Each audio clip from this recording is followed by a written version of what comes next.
Forcat ruse kanë ndërmarrë një sulm të gjerë ajror mbi Ukrainën vetëm një ditë para takimit të pritshëm mes presidentit amerikan Donald Trump dhe presidentit Ukrainës Volodymyr Zelensky, i cili synon të diskutojë përpjekje diplomatike për përfundimin e luftës. Shpërthime të fuqishme u dëgjuan për orë të tëra nga kryeqyteti i Kievit, ndërsa raketa balistike, raketa lundruese dhe 10 drone goditën zona të ndryshme të qytetit. Sipas autoriteteve ukrainase, të paktën një grua 47 vjeçare humbi jetën, ndërsa 22 persona të tjerë u plagosën, mes tyre dhe 2 fëmijë. Sulmi nisi në orët e para të mëngjesit të së shtunës dhe vijoi dhe pas agimit. Kanale të specializuara monitorimi raportuan se Rusia përdori një kombinim armësh të rënda përfshirë raketa hipersonike Kinzhal, raketa balistike Iskander dhe raketa lundruese Kalibr. Presidenti Zelensky deklaroi se Kievi u shënjestrua nga pothuajse 500 drone dhe 40 raketa. Për të parën herë pas disa javësh, Rusia përdori edhe bombardues strategjik me rreze të gjatë veprimi Tu-22M3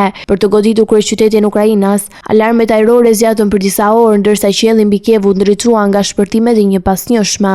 Autoritetet ushtarake të Ukrainës njoftuan se alarmi ajror u shpall në të gjithë vendin pasi dronet dhe raketat ruse shënjestruan njëkohësisht disa rajone. Në Kiev sulmet prekën të paktën 7 zona të ndryshme të qytetit. Zjarret shpërthyese në disa ndërtesa banimi përfshirë edhe pallatin 18 katësh në zonën e Dnipros dhe tjetër 24 katësh në lagjen Darnastia. Flakët u raportuan gjithashtu edhe në lagje të tjera, ndërsa ekipet e emergjencës ndërhyen për evakuimin e banorëve dhe shuarjen e zjarreve. Në rajonin përreth Kievit, përjashtë qytetit, sulmet goditën ndërtesa industriale dhe banesa në zonën e Vyshorod. Ekipet e shpëtimit nxorën nga rënoja dhe persona që kishin mbetur të bllokuar pas shkatrimit të një shtëpie. Pasojat e sulmit janë të rënda dhe në infrastrukturë. Sipas administratës së kryeqytetit, mbi 2600 ndërtesa banimi në Kiev mbetën pa ngrohje, ndërsa në rajonin e gjerë të Kievit rreth 320.000 familje humbën energjinë elektrike. Ministri i jashtëm i Ukrainës Andriy Sybiha deklaroi se rreth 1/3 e kryeqytetit mbeti pa ngrohje në mes të dimrit.